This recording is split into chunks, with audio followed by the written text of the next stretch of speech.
Hi, I'm Steve Costa, and welcome to the Hassell Talks podcast. We're really thrilled this episode to have Naomi Stead from Monash University and Bonnie Shaw from Place Intelligence to talk about mental health and wellbeing in the design profession.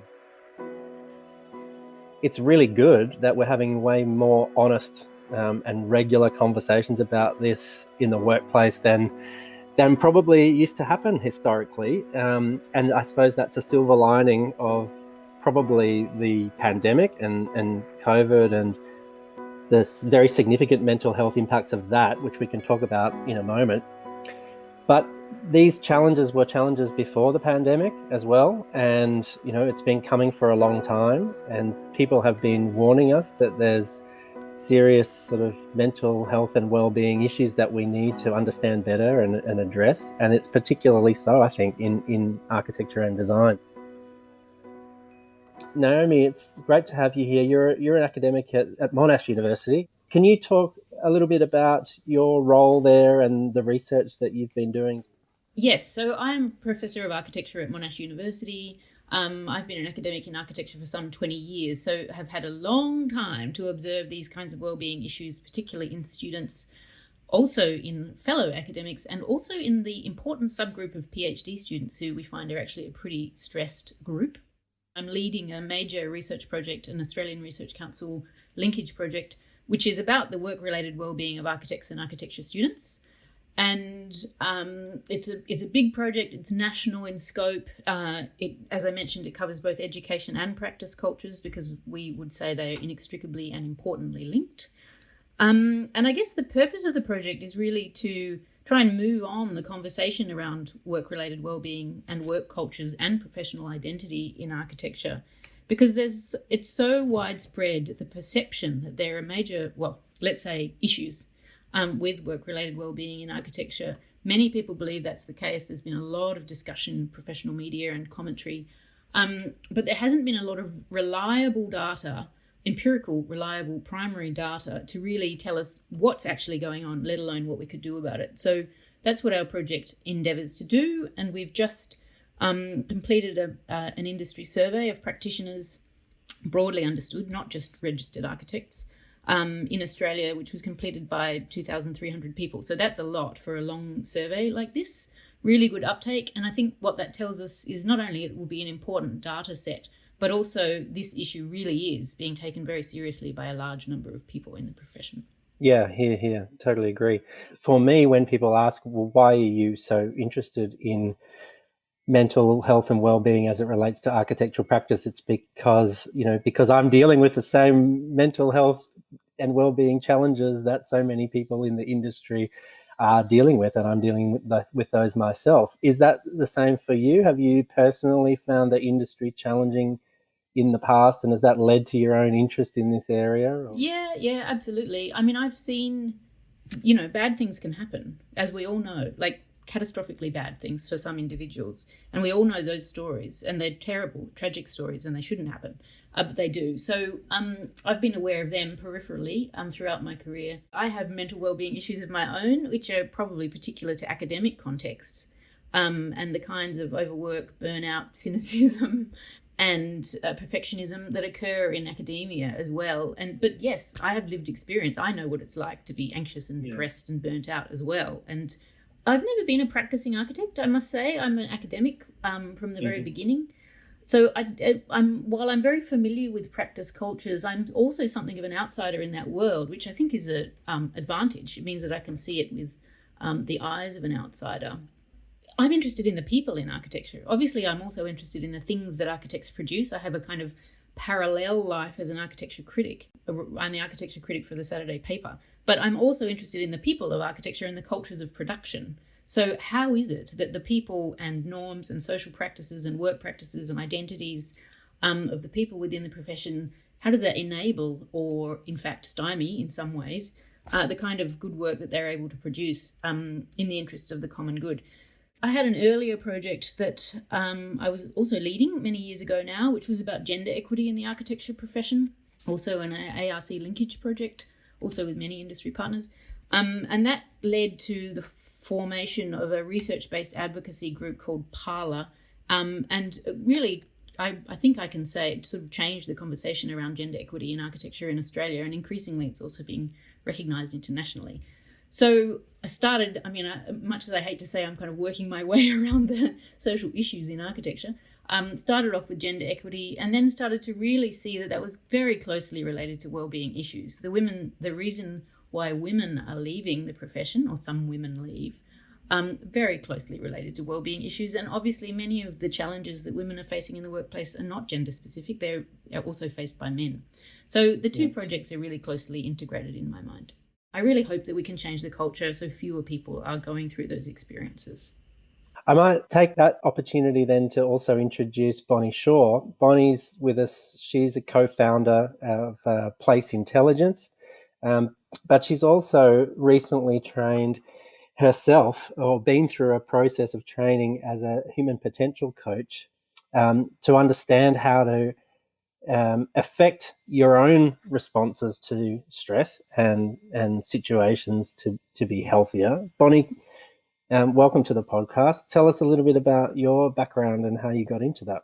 So I'm a trained landscape architect and urban designer, but pretty early in my career, I built a game with a bunch of friends and colleagues that was played online and in cities all around the world. And it was the early 2000s. It was well before the iPhone and Instagram.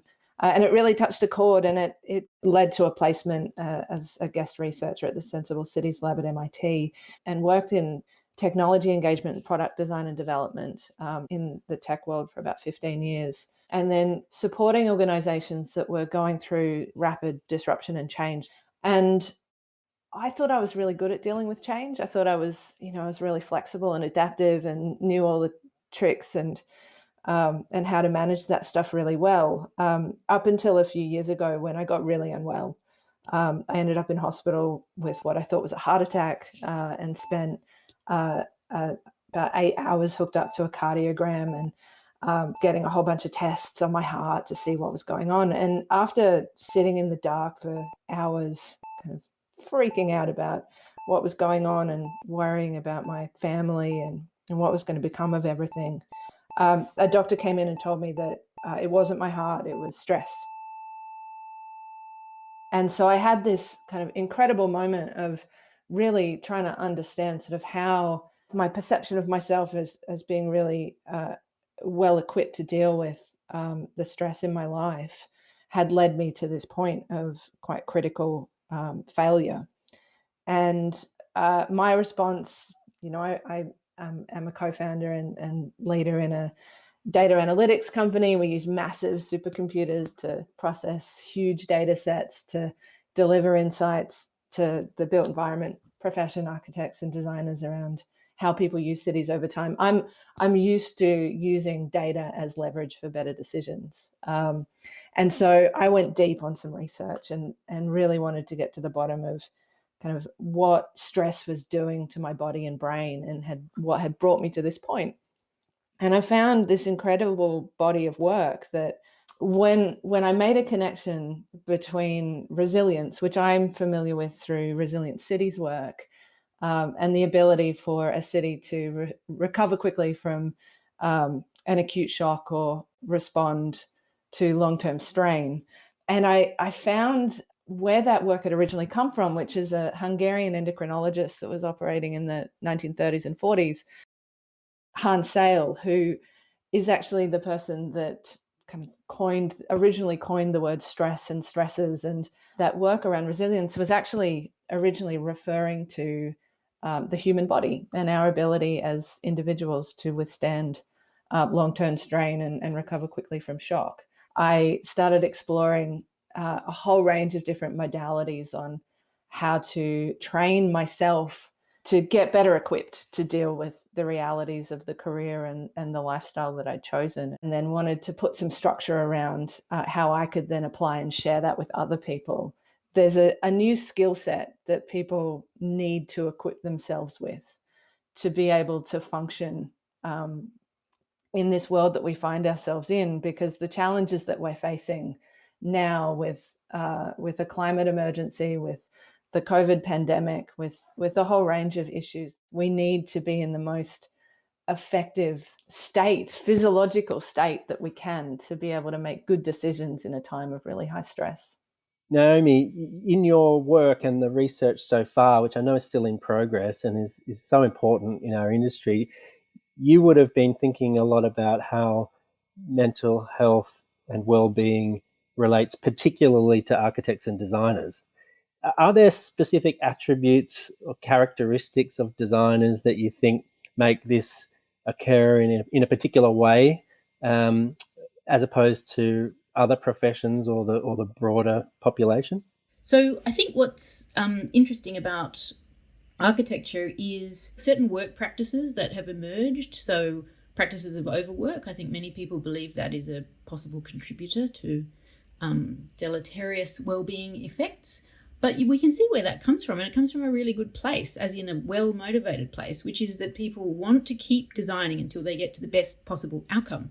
So what this can mean is that they're not stopping, they're just keeping on going beyond the point where it's no longer financially viable, or beyond the point where they're really pushing their own personal well-being. But it's really important not to lose sight of the fact that the motivation for that is very good and is very often altruistic. So I think not just architects, but designers of the built environment of all stripes are very often completely devoted to the best possible outcome for the largest possible audience and for the quality. They're ambitious for the work. They want the work to be as good as it can possibly be.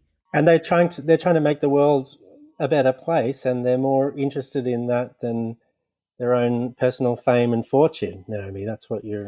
Absolutely. Yeah. I mean, some people are interested in fame and fortune. There's nothing wrong with that. But when some people are interested in fame and fortune and the good of the world, I think you can have a both and situation here, which is important. But yeah, the altruism thing, meaning you put others before yourself, that, it's a great thing, but it can have effects. It's both a decline in productivity and well-being, but it also, when you're under long-term stress and strain, it actually, there's kind of chemical reactions, physiological reactions, and neurological reactions that happen in your body that actually shifts the way both your body and brain function and make you think in different ways. They make you make decisions differently. You're much more likely to have a fixed mindset. You've got decreased task flexibility. So you're more likely to want to repeat the things that you've already always done, and less likely to want to try new things. You're less collaborative, you're less empathetic, more aggressive. And so there's a whole bunch of what we would probably start to call character traits that start to emerge when people's bodies and brains have been under long-term stress that are sort of shifting the way you might engage in a workplace and might engage with making decisions that actually make us much less effective. Well, I mean, it seems to me that one of the key things is that people leave. People simply leave. It gets to the point where they can't take it anymore for a variety of reasons. And then there is a loss of talent. And this happens throughout the, pipeline, let's say, of people's career, throughout the career biography, as they say. In my earlier work on gender equity, it was quite clear that a lot of women, women were leaving at every stage, including just after graduation, all the way through to senior levels.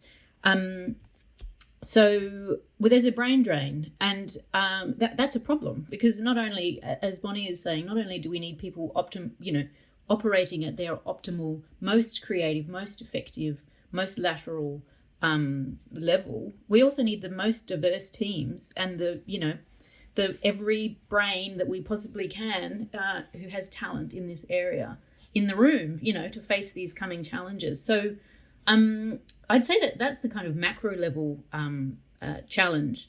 I should say that in our project, our principal partner is the New South Wales Architects Registration Board. And of course, all the architects registration boards around the country, their mandate is really about consumer protection. They regulate architects with the mandate to protect the consumer. So their interest in questions of mental well-being is really that possibly, hopefully not, but possibly an architect who was not working optimally may in fact put lives at risk, their own life, but other lives as well. And that's a completely different angle on the question that, buildings can be dangerous. They really can. So we really need happy creative workers to work in the most optimal way for everybody's safety and happiness. That constant exposure to threat that you're talking about, Bonnie, and the reaction that generates in our bodies. We've got a particular circumstance at the moment with the pandemic and the ongoing lockdowns where you're getting really extended periods of heightened threat response. Naomi, are you seeing or are you hearing out in the industry talking about mental well-being issues in the design professions that is really heightened at the moment? How are people experiencing that? Is it burnout like we used to get, or is it different at the moment? I think it has a different flavour. It's also very clear that it's having very different effects according to the individual. Different effects on different sizes of practice, kinds of practice, locations of practice. All the Western Australians are doing just great, but feeling really guilty. And, I was in a meeting the other day talking to a young woman working in Sydney, and she said, I am just loving this. I am living my best life. It suits me perfectly. But there were other people in her same practice who were just really, really struggling, especially the leadership, I must say, who are exhausted. I think the leaders who were really good communicators came into their own during certainly the early stages of the pandemic, and then they reached out again and again and again in every way possible and connected with their staff and brought them together virtually in a completely new way, in a very intentional way as well. Things that previously wouldn't necessarily have been were thought of explicitly. And, it had very, very positive effects, and I think it will continue to have very positive effects. But everyone's exhausted now. Anecdotally, I hear that a lot of practices are extremely busy, but one of the key sources of staff for them, i.e. people coming in from overseas, is, of course, no longer available. They're really busy. They're really tired. They don't have the ability to get extra staff. They can't see the light at the end of the tunnel. And so right now, I would say it was a quite particular kind of challenge. It's just that, there was a lot of adrenaline in the early stages and, everyone was like, the whites of the eyes were very visible. It's not so much like that now. And I think people have been very reluctant to take holidays or take breaks because they haven't been able to travel anywhere or they haven't felt they can plan. I remember a leadership expert, it was actually from a military background, originally talking about the delayed effect of stress, traumatic exposure manifesting as much as 18 months after the event. That their studies in that setting showed it was a whole year and a half later from some trauma that people suddenly fell in a hole because they held themselves together, but they couldn't hold themselves together for more than 18 months. I think we've got a bit of that going on too at the moment, which is almost exactly on 18 months from the beginning of the pandemic in Australia anyway. And are there things that you are already seeing coming through in your conversations around the research that are pointing to, obvious areas where we can improve relatively simple things maybe that might make a big difference? Are those themes starting to emerge already? At a glance, particularly at the qualitative open field questions in our survey, what becomes really clear is that people are seeing it as a systemic structural issue and that it's not necessarily about the personal failings of individuals. I was very pleased to see that, I must say. It's not people saying, oh, it's my fault because I can't work those kinds of hours. They're saying, well, actually, this is untenable. A very large proportion of people said that they had changed jobs. Very large proportion of people had had a career break. Perhaps those things aren't surprising. And if you're in a terrible job, well, you should move. You really should move. Don't stay there and suffer. I was encouraged to see that people are understanding that it is the constraints on the architecture profession as a whole which are producing some of these downstream effects. So if the fees that have been charged for a project are not adequate, it means that everyone's under pressure and has to work harder in less time, has less control over that workflow and the time in which it needs to be done. More risk, more responsibility, more pressure, more of a high wire act. I mean, one of our early interviewees said that being an architect is sometimes like being the goalkeeper, pretty high pressure. Mistakes are conspicuous. And so structural issues around not only fee scales and working conditions and adequate resourcing and HR management and financial management, workflow management, But also the valuing of the profession, the design professions as a whole. I mean, if they're not valued financially or valued in a sense of, we value good design, well, then we've really got a problem. So if the profession were more valued, and I must say I get tired of people saying that because it's like a refrain. We need a new Robin Boyd to stand up and value architecture in the public domain.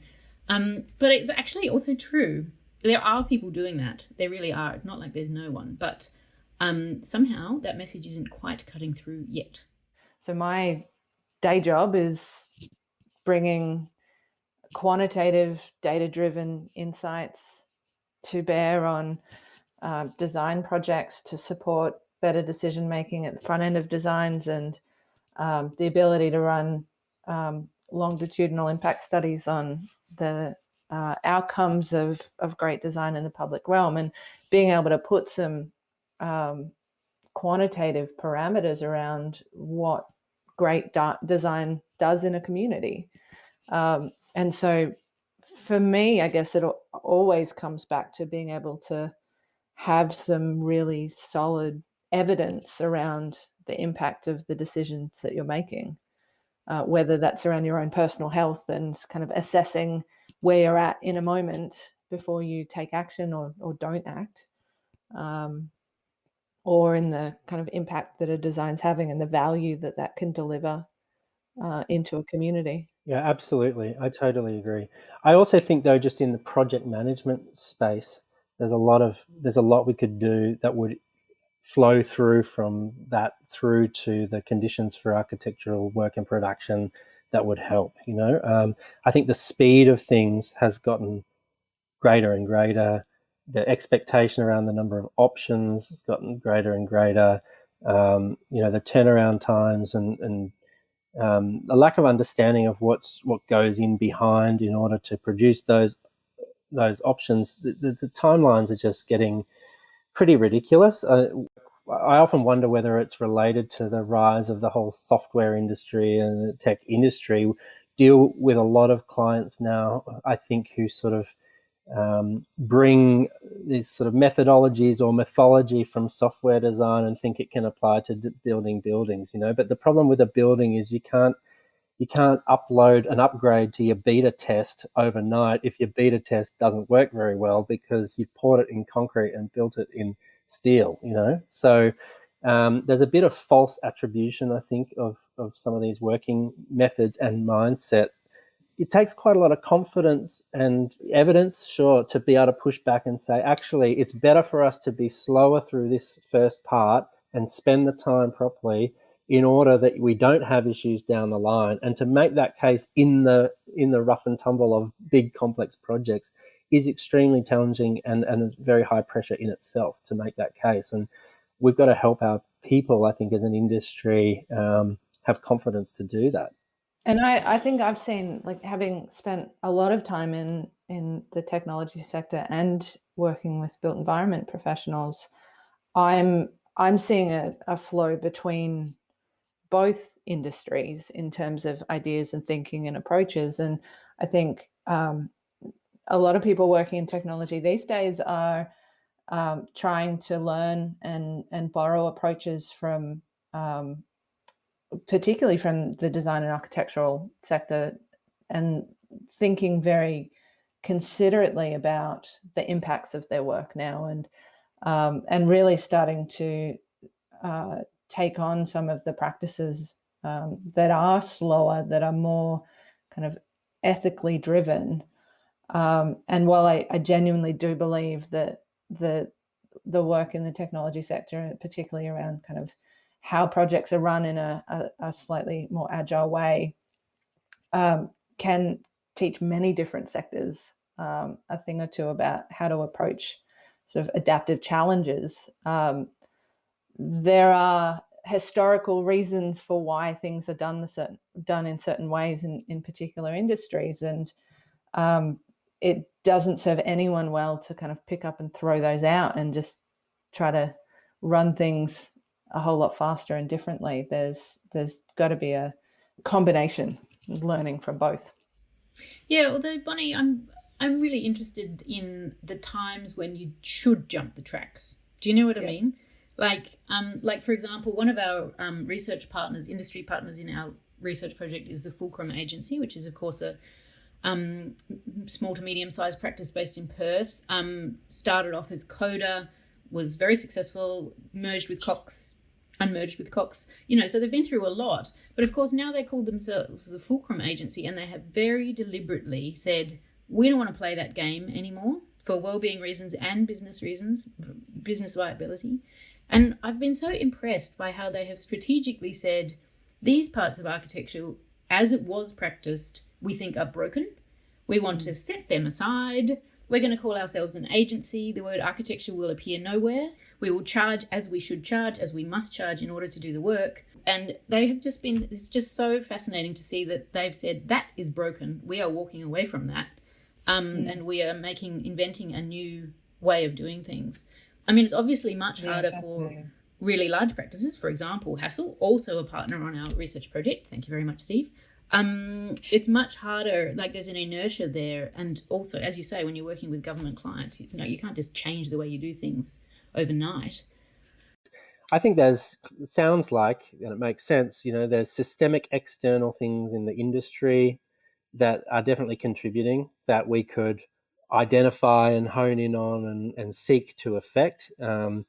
There's then things within the way we structure and organize our own practice, which equally we can identify and affect. And I think we try to do that. Bonnie, you're talking about skills and capabilities as individuals within that environment.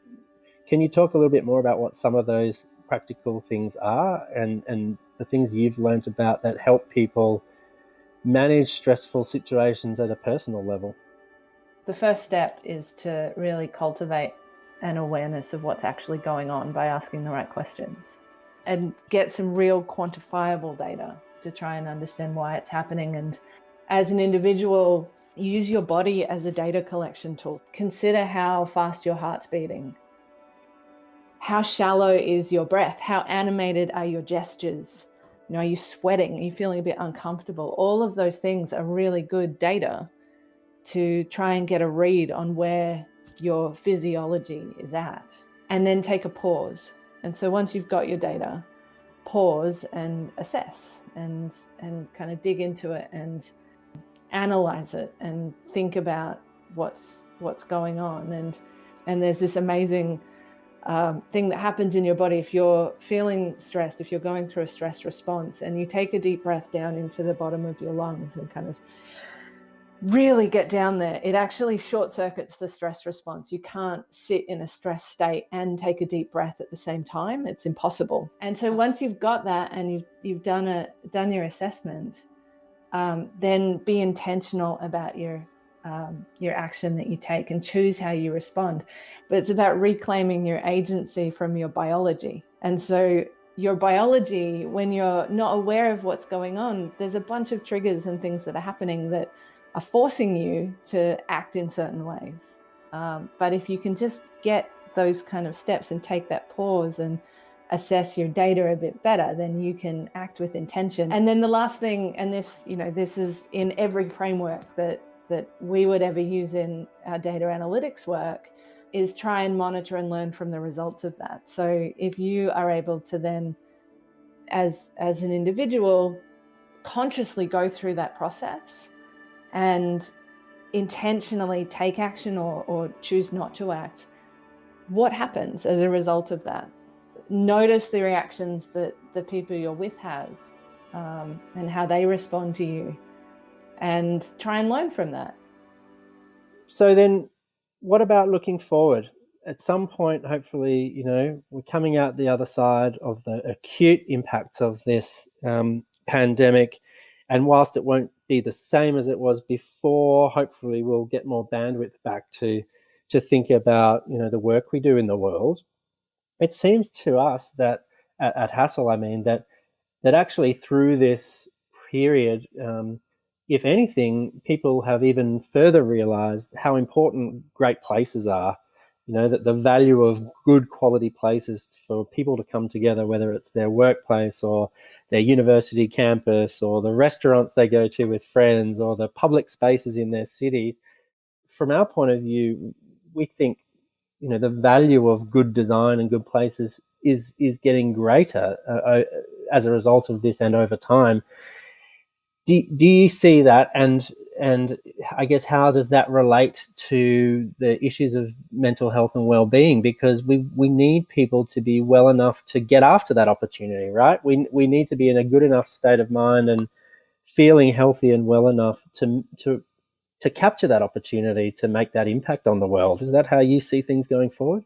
Certainly one of the things we've seen is a much greater understanding and literacy around the use of data and decision making. It's something that's becoming, if we still had dinner party conversation, people are used to hearing about footfall numbers in the city and the sort of interaction in the public realm as a daily metric for the health of our cities. I think there's some real value in that, and particularly as we respond to the pandemic and then turn our eyes towards the increasing challenges around the climate emergency and the skills that we're going to need as a sector to come together to address some of those big challenges. There's a real shift in how people are thinking about approaching some of those really big problems and doing that in a way that makes conversations about people's own mental health much more public and acceptable. Yeah, exactly. I mean, I feel quite optimistic because the conversation around mental health and wellbeing, particularly in architecture, but I think in the built environment professions more broadly, the conversation is maturing and the conversation is moving on. And I really hope we can get out of this kind of loop of, is there a problem? We think there's a problem. We don't really know if there's a problem. We don't have the evidence of the problem. It's a loop. It has been a loop and we've been in that for a long time now. But we can get out of that loop and say, okay, well, there's something going on and we can do something about it. And the pandemic experience has proven that we can do something about it. We can, look after our own people, all of, at every level, in every type of practice, in a very intentional and deliberate kind of way. And also, I mean, the pandemic has been very difficult because people had trouble accessing professional help. But it's been very good because people tried to access professional help. A so-called help-seeking culture, which I'm told by my colleagues who are, proper psychologists and so forth, is really what we want. There's no stigma in having a psychologist. I have a psychologist who I see very regularly and it's very beneficial. A help-seeking culture which kind of moves on from destigmatization. Of course, we want no stigmatization, but we want to go on from that, be much more ambitious than that. And for example, leadership of organizations like the ACA, the Association of Consulting Architects, who've recently released an Australian version of the Architects' Mental Wellbeing Forum Toolkit, which is a really great resource. Organisations and individuals are really stepping up on this, including Hassell, and I see that as a real cause of optimism.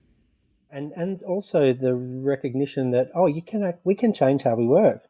We changed how we work overnight, as you said.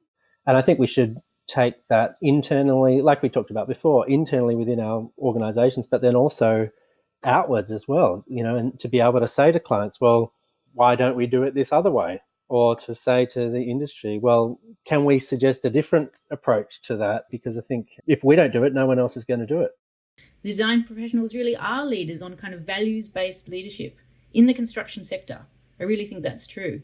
So it's not going to be done by anyone if it's not done by us. So we really have to step into that, I think.